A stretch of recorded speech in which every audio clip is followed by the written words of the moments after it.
Welcome back to the part 2 video. ನಿನ್ನೆ ಏನು ನೋಡಿದ್ರೆ ನಿನ್ನೆ ನಾಮಕರಣ ಮಾಡಿದ್ರು. ಇವತ್ತಿಂದು ಏನಪ್ಪ ಕಾರ್ಯಕ್ರಮ ಅಂದರೆ ಇವತ್ತು ತಲೆ ಕೂದಲು ತೆಗ್ಸಿದ್ದು. ಇವತ್ತು ನಮ್ಮ ಜೊತೆ ಇದ್ದಾರೆ ಕಿರಣ ಮತ್ತು ಆಕಾಶ.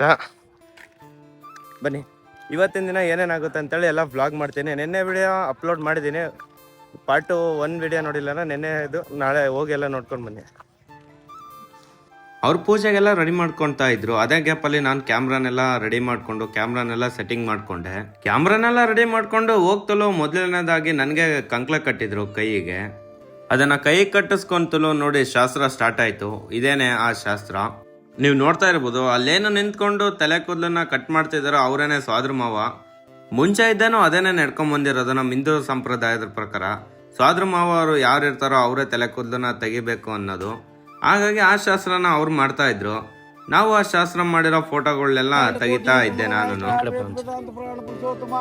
ಹಲವನ್ನ ಮಾಡಿ ಬೆಣ್ಣೆ ಬೆಟ್ಟ ಮಾಡಿ ಒಂದು ಮನೆಗೆ 1000 ಮನೆ ಮಾಡಿ 1000 ಮನೆಗೆ ಸಂತೋಷ ಕೊಟ್ಟು ಮಕ್ಕಳಲ್ಲಿ ಮನೆಯಲ್ಲಿ ಶ್ರೀಕಂಪತ್ತು ಕೊಡು ಶ್ರೀಮನ್ನಾರಾಯಣ ಭಕ್ತವತ್ಸಲ ರೋಗ ವೈತ ಬಂಗಾರ ಗಿವಾಸ ಹೇಳ್ಕೊಂಡು ಮಾಡ ಕೇಳಬಣ ಶ್ರೀನಿವಾಸ ಅಷ್ಟೇ ಕಂಡಿದ್ದ. ಜೈ ಗುರು ಮಂಗಳ ನಮ ಪಾರ್ವತಿ ಗಾಯ್ಸ್, ನೀವು ನೋಡ್ತಾ ಇರ್ಬೋದು, ಆ ಶಾಸ್ತ್ರ ಮಾಡಿರ್ತಾರಲ್ಲ ಪೂಜಾರಿಗಳು, ಐ ಥಿಂಕ್ ಪೂಜಾರಿ ಅಂತಾರೆ ಅನ್ಸುತ್ತೆ, ನನಗೆ ಅಷ್ಟು ಸರಿಯಾಗಿ ಗೊತ್ತಿಲ್ಲ. ಆ ಶಾಸ್ತ್ರ ಮಾಡಿರ್ತಾರಲ್ಲ ಅವರು ಸಹ ತಲೆ ಕೂದಲನ್ನ ತೆಗಿತಾರೆ. ಗಾಯ್ಸ್, ಈ ಶಾಸ್ತ್ರ ಮುಗೀತಲ್ಲ ಅವ್ರು ರೂಮ್ ಹತ್ರ ಹೋದ್ರೆ ಇಲ್ಲಿ ನೋಡಿ, ಈ ಒಂದು ಕಾರ್ಯಕ್ರಮಕ್ಕೆ ಕಡಿತಿರೋದು ಪಟ್ಲಿನ ಅಂದರೆ ನಾನ್ ವೆಜ್ ಊಟ. ಅಂದರೆ ಫಸ್ಟ್ ಡೇ ಐತಲ್ಲ, ಪಾರ್ಟ್ 1 ವಿಡಿಯೋದಲ್ಲಿ ನೋಡಿದ್ರಲ್ಲ, ಅದು ವೆಜ್ ಊಟ ಫಸ್ಟ್ನೇ ದಿನ. 2ನೇ ದಿನ ಬಂದ್ಬಿಟ್ಟು ನಾನ್ ವೆಜ್ ಊಟ. ಹಾಗಾಗಿ ಈ 2 ಪಟ್ಲಿನ ಕಡಿತಾ ಇದ್ದಾರೆ. ಅವರು ಪಟ್ಲಿ ಕಡಿಯೋದಕ್ಕೆ ಪಟ್ಲಿನೆಲ್ಲ ತಗೊಂಡೋದ್ರು. ಆ ಗ್ಯಾಪಲ್ಲಿ ನಾವೇನು ಮಾಡೋದ ಅಂತೇಳಿ ನಾವು ಬಂದು ಆಟೋದಲ್ಲಿ ಟೈಮ್ ಸ್ಪೆಂಡ್ ಮಾಡ್ತಾ ಇದ್ದೀವಿ. ಯಾವ ಥರ ಟೈಮ್ ಸ್ಪೆಂಡ್ ಮಾಡ್ತಾ ಇದ್ದೀವಿ ನೀವೇ ನೋಡಿ. ಟೈಮು ನಾವು ಏನು ಮಾಡ್ತಾ ಇದೀವಿ? Time pass. ಅದೇ ನಾವು ಟೈಮ್ ಪಾಸ್ ಮಾಡ್ತಾ ಇದೀವಿ ನೋಡಿ. ಮಕ್ಕಳಿದ್ದಾನೆ, ಕೂತ್ಕೊಂಡಿದ್ದೀನಿ. ಅಯ್ಯೋ ನೋಡ್ರಿ, ಬರೀ ಹುಡುಗಿಯರು ವಿಡಿಯೋ ನೋಡ್ತಿದ್ದೀನಿ. ನೀವೇ ನೋಡಿ, ಎತ್ತ ಸ್ಲೋರ್ ಮಾಡಲ್ಲ. ಅವನ್ನ ಎಷ್ಟು ಎತ್ತರ ಬರೀ ಹುಡುಗಿಯರ ವಿಡಿಯೋನೇ ಬರೋದು. ಅವ್ನ ಫೋನ್ ನೋಡ್ರಿ ಬರೀ ಹುಡುಗಿಯರ ವಿಡಿಯೋನೇ ಅವ್ನ ಫೋನಾಗ ಬರೋದಲ್ಲ ನೋಡ್ರಿ. ಸಾಯಂಕಾಲ ಅಮ್ಮ, ಹಲೋ, ಹ್ಯಾಪಿ ವುಮೆನ್ಸ್ ಡೇ. ಹಂಗಂದ್ರೆ ದಿನಾಚರಣೆ, ಅಂತಾರಾಷ್ಟ್ರೀಯ ಮಹಿಳೆಯರ ದಿನಾಚರಣೆ.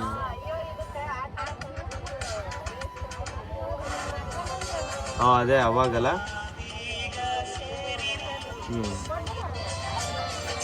ಅದೇ ಹೇಳೋಣ ಅಂತ ಫೋನ್ ಮಾಡಿ. ಬೆಳಗ್ಗೆನ ಫೋನ್ ಮಾಡಿದ್ರೆ ಇಲ್ಲಿ ಬಿಸಿ ಇದ್ನ.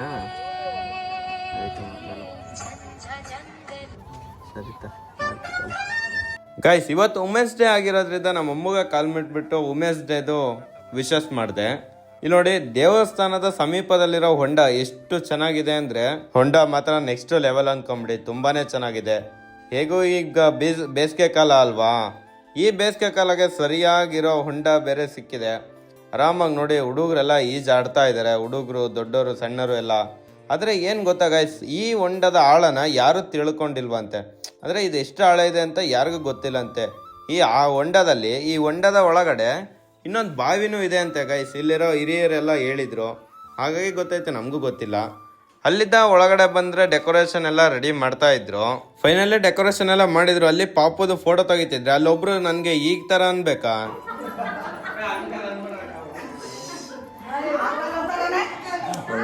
ಗಾಯ್ಸ್, ನನ್ಗಿನ್ನ ಮದ್ವೆ ಆಗಿಲ್ಲ. ಮದ್ವೆ ಹೋಗ್ಲಿ, ನನ್ಗೆ ಜಸ್ಟ್ ಒಂದೇ ಒಂದು ಹುಡುಗಿನೂ ಇಲ್ಲ. ಆದ್ರೆ ಆ ಆಂಟಿ ಯಾರೋ ನನ್ಗೆ ಅಂಕಲ್ ನೋಡು ಅಂತ ಅಂದ್ಬಿಟ್ರು ಗಾಯ್ಸ್. ಯಪ್ಪ, ಈ ತರ ಎಕ್ಸ್ಪೀರಿಯನ್ಸ್ ನಿಮ್ಗೆ ಯಾರಿಗಾರು ಆಗಿದ್ರೆ ಕಮೆಂಟ್ ಅಲ್ಲಿ ಕಮೆಂಟ್ ಮಾಡಿ. ನೀವು ನೋಡ್ತಾ ಇರ್ಬೋದು, ಪಾಪುನ ತೊಟ್ಲು ಒಳಗಡೆ ಹಾಕಿದ್ರು. ಅಂದ್ರೆ ಅವರು ಸೋದರತ್ತೆಯರು ಇರ್ತಾರಲ್ಲ, ಅವರು ತೊಟ್ಲು ಒಳಗಡೆ ಪಾಪುನ ಹಾಕಿದ್ರು. ಅದ್ರದ್ದು ಫೋಟೋನೆಲ್ಲ ಹೊಡ್ಕೋತಾ ಇದೆ, ತೊಟ್ಲು ಒಳಗಡೆ ಇರೋದು ಪಾಪುದು. ಹೇಗೋ ಪಾಪು ಸೈಲೆಂಟ್ ಆಗಿತ್ತು ಅಂದ್ಬಿಟ್ಟು ಡ್ರೆಸ್ಗಳನ್ನೆಲ್ಲ ಚೇಂಜ್ ಮಾಡಿ ಸಿಂಗಲ್ ಫೋಟೋಸ್ನೆಲ್ಲ ತಗೊಳ್ತಾ ಇದ್ದೆ. ಏನ್ ಗೊತ್ತಾ, ಇವತ್ತು ನಂದು ಗುಡ್ ಲಕ್ ಅನ್ಕೊಂಬಿಡಿ. ಯಾಕಂದ್ರೆ ಪಾಪು ಜಾಸ್ತಿ ಹಠ ಮಾಡ್ತಾ ಇರಲಿಲ್ಲ ಕ್ಯಾಮ್ರಾಗೆ. ಡ್ರೆಸ್ ಹಾಕಿದ್ರೂ ಸುಮ್ಮನೆ ಐತೆ ನೋಡಿ ಯಾವ ಥರ ಆಡ್ತಾ ಇದೆ ಅಂತ. ಈ ಥರ ಆಡ್ತಾ ಇದ್ರೆ, ಈ ಥರ ಚೆನ್ನಾಗಿ ಕೋಪ್ರೇಟ್ ಮಾಡಿದ್ರೆ ಫೋಟೋಗಳೆಲ್ಲ ಚೆನ್ನಾಗಿ ತಗೊಬೋದು ಗಾಯ್ಸ್. ಏನಂತೀರಾ? ಅಲ್ಲಿಂದ ನೆಕ್ಸ್ಟ್ ಪಾಪದ ಫೋಟೋಸ್ನೆಲ್ಲ ತೆಗೆದ್ಬಿಟ್ಟು ಪಾಪುನ ಕಳಿಸ್ದೆ. ಪಾಪುನ ಕಳಿಸಿದ ತಕ್ಷಣ ರಿಸೆಪ್ಷನ್ ಸ್ಟಾರ್ಟ್ ಮಾಡ್ಕೊಂಡ್ರು. ಹಾಗಾಗಿ ರಿಸೆಪ್ಷನ್ದೆಲ್ಲ ಫೋಟೋಸ್ನೆಲ್ಲ ತಕೊಂಡೆ. ರಿಸೆಪ್ಷನ್ ಫೋಟೋಸ್ ಎಲ್ಲ ಮುಗಿಸ್ಬಿಟ್ಟು ಮತ್ತೆ ಪಾಪು ಅವ್ರ ಅಪ್ಪ ಅವ್ರ ಅಮ್ಮದು ಜೊತೆಗೆ ಪಾಪುನ ನಿಲ್ಲಿಸ್ಬಿಟ್ಟು ಫೋಟೋ ತೆಗ್ದೆ. ಅದಾಗ್ತಲೂ ಮತ್ತೆ ಕ್ಲೈಂಟ್ ಅಂದರೆ ಪಾಪು ಅವ್ರ ಅಪ್ಪ ಅಮ್ಮನ ಮೇಲ್ಗಡೆ ಕರ್ಕೊಂಡು ಹೋಗ್ಬಿಟ್ಟು ಅವ್ರದ್ದು ಸಿಂಗಲ್ ಫೋಟೋ ಜೋಡಿ ಫೋಟೋ ಎಲ್ಲ ತೆಗ್ಸಿದೆ. ಮಾತಾಡ್ಸ ಪಾಪಿನ ಮಾತಾಡ್ಸ ಅಕ್ಕ ನೀವು ಕಡೆ ನೀವು ಹಂಗೆ ರೀ ನನ್ನ ಹತ್ರ ಬಂದು ಮಾತಾಡ್ಸು. ನಿಮಗೆ ಗೊತ್ತಲ್ವಾ ಪಾಪುಗಳನ್ನ ಕೂರಿಸಿ ಫೋಟೋ ತೆಗಿಯೋದು ಎಷ್ಟು ಸ್ಟ್ರಗ್ಲಿಂಗ್ ಮಾಡಬೇಕು ಅಂತ. ಗೈಸ್ ಫೈನಲಿ ಶೂಟ್ ಮುಗೀತು ಅಂದ್ಬಿಟ್ಟು ಕ್ಯಾಮ್ರಾನೆಲ್ಲ ಪ್ಯಾಕ್ ಮಾಡ್ಕೊಂಡು ನಾವೆಲ್ಲ ಹೊರಟ್ವಿ. ಗೈಸ್ ನೀವು ನೋಡ್ತಾ ಇರ್ಬೋದು ಸನ್ಸೆಟ್ ಯಾವ ಥರ ಕಾಣಿಸ್ತಾ ಇದೆ ಅಂತ, ನೆಕ್ಸ್ಟ್ ಲೆವೆಲ್ ಅನ್ಕೊಂಬಿಡಿ. ಹಾಗೆ ಈ ವ್ಯೂ ನೋಡಿ, ಯಪ್ಪ ಸ್ವರ್ಗ ಅಂತ ಹೇಳ್ತಾರಲ್ಲ ನಮ್ಮ ದುರ್ಗಾನ, ಇದಕ್ಕೆ ನೋಡಿ. ಅಲ್ಲಿದ್ದ ಹೋಗೋ ದಾರಿಲೇ ಸೈಡ್ಗೆ ಹಾಕ್ಬಿಟ್ಟು ಟೀಗೆ ಬ್ರೇಕ್ ಕೊಟ್ವಿ ಒಳ್ಳೊಳ್ಕೆರೆಯಲ್ಲಿ. ಇಲ್ಲೇ ಟೀ ಕುಡಿತಾ ಇದ್ವಿ. ನಾವು ಟೀ ಕುಡಿತಾ ಇದ್ರೆ ಇಲ್ಲಿ ನೋಡ್ರಿ ಆಕಾಶ ಏನು ಮಾಡ್ತಿದ್ದಾನೆ ಅಂದರೆ ಅವ್ನು ಬರೇ ಇದೇ ಕೆಲಸ ಅನ್ಕೊಂಬಿಡಿ. ಯಾರ ಚಿಕ್ಕ ಹುಡುಗರು ಕಂಡ್ರೆ ಚಿಕ್ಕ ಹಸು ಮೇಕೆ ಹಾಗೂ ನಾಯಿ ಬೆಕ್ಕು ಚಿಕ್ಕ ಏನು ಕಂಡ್ರೂ ಬಿಡಲ್ಲ ಗೈಸನು. ಅದ್ರ ಜೊತೆ ಹೋಗ್ಬೇಕು, ಅವ್ನು ಮುದ್ದಾಡ್ಬೇಕು, ಅದ್ರ ಜೊತೆ ಆಡಬೇಕು. ಆದ್ರೂ ಚಿಕ್ಕ ಮಕ್ಳ ಜೊತೆ ಆಡೋದ್ರಲ್ಲಿರೋ ಖುಷಿ ಯಾವುದ್ರಲ್ಲೂ ಇಲ್ಲ ಬಿಡಿ ಗೈಸ್. ಯಾಕಂದರೆ ಅವರು ಚಿಕ್ಕ ಮಕ್ಕಳು ಯಾವ ಥರ ಅಂದರೆ ತುಂಬ ಮೃದು, ತುಂಬ ಸೈಲೆಂಟ್, ಆದರೆ ಜಾಸ್ತಿ ಕಾಟ ಕೊಡ್ತಾರೆ. ಅದೆಲ್ಲ ಹೊಟ್ಟೆಗೆ ಹಾಕ್ಕೊಬೇಕು ಚಿಕ್ಕ ಹುಡುಗರನ ಮೇಲೆ. ಆದ್ರೂ ಏನೋ ಒಂಥರ ಚಂದ ಗೈಸ್. ಅವ್ರ ಹತ್ರ ಏನೇನೋ ಮೂಡು ಮೈಂಡು ಯಾವುದೇ ಥರ ಇದ್ರೂ ಅವ್ರ ಜೊತೆ ಸ್ವಲ್ಪ ಹೊತ್ತು ಟೈಮ್ ಸ್ಪೆಂಡ್ ಮಾಡಿಬಿಟ್ರೆ ನಮ್ಮ ಮೂಡು ಹಾಗೆ ಚೇಂಜ್ ಆಗಿಬಿಡುತ್ತೆ.